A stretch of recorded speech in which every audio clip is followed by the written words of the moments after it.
போல் வேறு எவருமில்லை. உம்மை போல் வேறு எவருமில்லை. இயேசுவே இயேசுவே അങ്ങേ പോലെ മറ്റാരുമില്ല. യേശയ്യാ യേശയ്യാ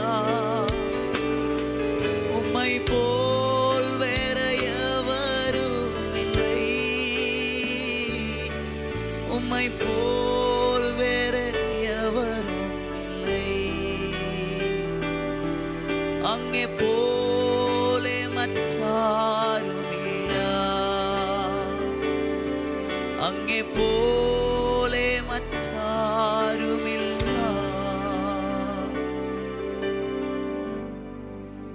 വോയിസ് ഓഫ് ലവിൽ ഇന്ന് ദൈവം നമുക്ക് തരുന്ന വചനം മത്തായി 4-ാം അധ്യായം അതിൻ്റെ 1-ാമത്തെ വാക്യമാണ്. ഒന്ന് ശ്രദ്ധിച്ചാട്ടെ. അനന്തരം പിശാചിനാൽ പരീക്ഷിക്കപ്പെടുവാൻ യേശുവിനെ ആത്മാവ് മരുഭൂമിയിലേക്ക് നടത്തി. വേദപുസ്തകത്തിനകത്ത് ഇത്രയും ഭയങ്കര ഒരു അത്ഭുതകരമായ നടത്തിപ്പ് വേറെ പലയിടത്ത് കാണത്തില്ല എന്നെനിക്ക് തോന്നുന്നു. യേശുവിനെ പരിശുദ്ധാത്മാവ് പിശാചിന്റെ അടുക്കിലേക്ക് നടത്തുകയാണ്. നമ്മളൊക്കെ പറയുന്നത് പിശാചിന്റെ അടുത്ത് നിന്ന് നമ്മളെ ദൈവാത്മാവ് മാറ്റി നടത്തുന്ന. പക്ഷെ ഇവിടെ നേരെ തിരിച്ച, പരിശുദ്ധാത്മാവ് യേശുവിനെ സാത്താന്റെ അടുക്കിലേക്ക് നയിച്ചു. എന്തിനാ നയിച്ചെന്നറിയാമോ? പോയി ജയിച്ചിട്ട് വരാൻ പറഞ്ഞു. വർഷങ്ങളായിട്ട് പിശാച് എല്ലാവരെയും തോൽപ്പിക്കുക. പിശാചിന് മുമ്പിൽ ആരും ഇതുവരെ ജയിച്ചിട്ടില്ല. എന്നാൽ ദൈവം തൻ്റെ പുത്രനെ പരിശുദ്ധാത്മാവിൽ അയക്കുക. ഇതുവരെ ജയിക്കാൻ പറ്റാത്തടത്ത് നീ പോയി ജയിക്കുക. ഞാൻ പരിശുദ്ധാത്മാവിൽ എന്ന് പറയുന്നു, അനേകർ തോറ്റയിടത്തേക്ക് ദൈവം നിങ്ങളെ ജയിക്കാൻ വിട്ടിരിക്കുക. അനേകർ തകർന്നിടത്തേക്ക് നിങ്ങളെ ഉയരാൻ ദൈവം വിടുകയാണ്. ഇന്ന് പരിശുദ്ധാത്മാവ് ഞാൻ പറയുന്നു, നിങ്ങൾ ഈ കിടക്കുന്നിടത്ത് തകരുമെന്നല്ല നിങ്ങൾ വിചാരിക്കുന്നത്. ഇല്ല, നിങ്ങൾ അവിടെ ജയിക്കും. അത്ഭുതകരമായി പുറത്തു വരും. ഇതിനകത്ത് നിന്ന് പരിശുദ്ധാത്മാവ് എന്നോട് ഓർപ്പിക്കുന്നു, ചിലർ ജയത്തിലേക്കാണ് ഞാൻ കൊണ്ടുപോകുന്നത്. ചിലരെ ഞാൻ ജയത്തിലേക്കാണ് കൊണ്ടുപോകുന്നത്. പ്രശ്നങ്ങളുണ്ടായിരിക്കാം, വെല്ലുവിളികളുണ്ടാകാം, പരിശോധനകളുണ്ടായിരിക്കാം, പരീക്ഷകളുണ്ടായിരിക്കാം, ഘോരമായ പല സിറ്റുവേഷൻസ് ഉണ്ടായിരിക്കാം. പക്ഷെ പരിശുദ്ധാത്മാവ് പറയുന്നു, ഈ സാഹചര്യത്തിൽ നീ ആയിരിക്കുന്നത് ജയിക്കാൻ വേണ്ടിയാണ്. നീ ജയത്തോടെ വരും. നിന്റെ തലമേൽ ഒരു കൊടി ഉണ്ടായിരിക്കും. അതൊരു സൈഡിൽ ജയക്കൊടിയും മറ്റൊരു സ്ഥലത്ത് അത് സ്നേഹക്കൊടിയുമായിരിക്കും. യെസ്, പരിശുദ്ധാത്മാവ് നയിച്ചു. തോൽക്കുന്ന ഒരിടത്തേക്ക് പരിശുദ്ധാത്മ നയിക്കത്തില്ല, ജയിക്കുന്നിടത്തേക്ക് പരിശുദ്ധാത്മ നയിക്കും. അതുകൊണ്ട് നിങ്ങൾ ഇന്ന് ഒരു പ്രാർത്ഥന പ്രാർത്ഥിക്കണം. പരിശുദ്ധാത്മാവേ, നീ എന്നെ നടത്തണം. ഞാനാണ് പോകുന്നെങ്കിൽ പരാജയപ്പെടും, പക്ഷെ നീയാണ് എന്നെ നടത്തുന്നെങ്കിൽ ഞാൻ ജയിക്കും. നിങ്ങളുടെ ഏറ്റവും വലിയൊരു പ്രാർത്ഥനയായിരിക്കണം, ദൈവാത്മാവ് എന്നെ നടത്തണം, ദൈവാത്മാവ് എന്നെ നടത്തണം. ആമേൻ. 1000 പ്രാർത്ഥനകളെക്കാൾ ഉത്തമമാണ് ഈ ഒരു പ്രാർത്ഥന. ദൈവാത്മാവേ എന്നെ നടത്തണേ. എനിക്ക് നാളുകളിൽ എന്ത് സംഭവിക്കുന്ന അറിയത്തില്ല, പക്ഷേ എല്ലാം അറിയുന്നതല്ലേ നീ. അതുകൊണ്ട് നീ എന്നെ നടത്തണമേ. പരിശുദ്ധാത്മാവിനെ കൂട്ട്. പരിശുദ്ധാത്മാവിനെ നിങ്ങളുടെ കൂട്ടുകാരനാക്കണം കേട്ടോ. പരിശുദ്ധാത്മാവിനെ നിങ്ങളുടെ കൂട്ടാളിയാക്കണം കേട്ടോ. നിങ്ങൾ ഏറ്റവും അധികം പ്രാർത്ഥിക്കേണ്ടത് സമ്പത്തിന് വേണ്ടിയോ നന്മകൾക്ക് വേണ്ടിയോ ഒന്നും ആയിരിക്കരുത്.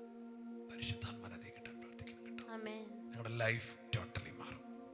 കർത്താവ് ഇന്ന് നിങ്ങളോട് പറയുന്നു, നിങ്ങളെ ജയിക്കാൻ പരിശുദ്ധാത്മാവ് ചിലയിടത്തേക്ക് നയിക്കുകയാണ്. അനേകർക്ക് ജയിക്കാൻ പറ്റാത്തതിനെ നിങ്ങൾ ജയിച്ച് അത്ഭുതകരമായി പുറത്തു വരും. നിങ്ങൾ ഒരു ഹിസ്റ്ററി മേക്കർ ആകാൻ പോവുകയാണ്. യെസ്, ഈ ദൂതിനെ മുറുകെ പിടിച്ച് സന്തോഷത്തോടെ പ്രാർത്ഥിച്ചു. യേശുവെ, ഇന്ന് ഞങ്ങൾക്ക് നൽകിയ നല്ല വചനത്തിനായി സ്തോത്രം ചെയ്യുന്നു. കർത്താവെ, അങ്ങ് ഞങ്ങളുടെ മീതെ ജയക്കൊടിയും സ്നേഹക്കൊടിയും പിടിച്ചിരിക്കാൻ നന്ദി പറയും. കർത്താവെ, അങ്ങ് ഞങ്ങളെ ജയത്തിലേക്ക് നയിക്കാൻ പോകുന്നതിന് സ്തോത്രം ചെയ്യും. പരിശുദ്ധാത്മാവെ, അങ്ങ് തന്നെ ഞങ്ങളെ നയിക്കണമേ. പരിശുദ്ധാത്മയുടെ നല്ല സ്നേഹിതനായി, തുണയായി, കൂട്ടാളിയായി ഞങ്ങളോട് കൂടെ ഇരിക്കണമേ. ഈ വചനം കേൾക്കുന്ന ഈ വ്യക്തിയുടെ ജീവിതത്തിൽ പരിശുദ്ധാത്മാവ് ചില പുതിയ തിരിവുകൾ അങ്ങ് കൊടുക്കണമെന്ന് പ്രാർത്ഥിക്കുന്നു. ദൈവമായ ആഴ്മല ബന്ധത്തിലേക്ക് അങ്ങ് നടത്തണമെന്ന് പ്രാർത്ഥിക്കുന്നു. യേശുവിൻ്റെ നാമത്തിൽ ഇവരെ അനുഗ്രഹിക്കുന്നു. യേശുവിൻ്റെ നാമത്തിൽ തന്നെ. കർത്താവേ, മറ്റുള്ളവരുടെ അഭിപ്രായം കേട്ടും സ്വയത്തിലും ബുദ്ധിയിലും എക്സ്പീരിയൻസിലും ഒക്കെ നടന്ന് തോറ്റുപോയ ഈ വ്യക്തിക്കായി പ്രാർത്ഥിക്കുന്നു. ഞങ്ങൾ ഒരുമിച്ച് പ്രാർത്ഥിക്കുന്നു. കർത്താവെ, അവരുടെ കയ്യിൽ പരിശുദ്ധാത്മ മുറുകെ പിടിക്കണേ. ഇനി അടുത്തൊരു കാലഘട്ടം ഹോളി സ്പിരിറ്റ് അവരെ നടത്തുന്ന കാലഘട്ടമാകണമേ. ആത്മാവ് നടത്തുന്നവരെല്ലാവരും ദൈവമക്കളാണ്.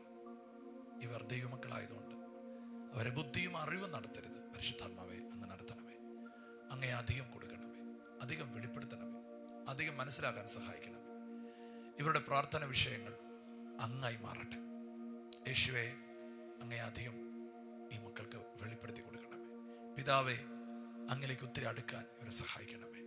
ഇവർ ജയിക്കട്ടെ, ഇവർ ജയാളികളാകട്ടെ. ഇവരുടെ ചരിത്രം ഇനി തോറ്റ ചരിത്രമല്ല, ജയിച്ച ചരിത്രമാകട്ടെ. അനേകർക്ക് ജയിക്കാൻ പറ്റാത്തടത്ത് ഇവർ ജയിക്കട്ടെ. ഞങ്ങൾ ഒരുമിച്ച് കുടുംബമായിട്ട് ഇവരുടെ മേലൊരു ജയം കൽപ്പിക്കുന്നു, ജയക്കൊടി നാട്ടുന്നു, അനുഗ്രഹിക്കുന്നു. യേശുവിൻ നാമത്തിൽ തന്നെ ആമേൻ. വളരെ സന്തോഷത്തോടെ ആനന്ദത്തോടെ പരിശുദ്ധാത്മാവിൻ്റെ കൂട്ടായ്മയിൽ കരം പിടിച്ച് ജീവിതം നയിക്കുക. ഇന്നത്തെ ദിവസം സ്പെഷ്യൽ ചില പുതിയ അനുഭവങ്ങൾ ദൈവം നിങ്ങൾക്ക് തരും. God bless you. ശലോം. ഈ ശുശ്രൂഷ നിങ്ങൾക്ക് ഏറ്റവും അനുഗ്രഹമായി വരുന്നുവെന്ന് ഞങ്ങൾ അറിയുന്നു. നിങ്ങൾ ഞങ്ങൾക്ക് പ്രാർത്ഥനയിലും എല്ലാ സഹകരണത്തിലും ഞങ്ങളോട് ഈ മീഡിയ മിനിസ്ട്രിയുടെ കൂടെ നിന്നു. ഞങ്ങൾക്ക് ഈ മീഡിയ മിനിസ്ട്രി മുമ്പോട്ട് കൊണ്ടുപോകാൻ ചില എക്യുപ്മെൻറ്റ്സുകൾ ആവശ്യമായി വന്നിരിക്കുന്നു. തുടർന്നും നിങ്ങളുടെ പ്രാർത്ഥനയും സഹകരണവും ഞങ്ങൾ ആവശ്യപ്പെടുന്നു.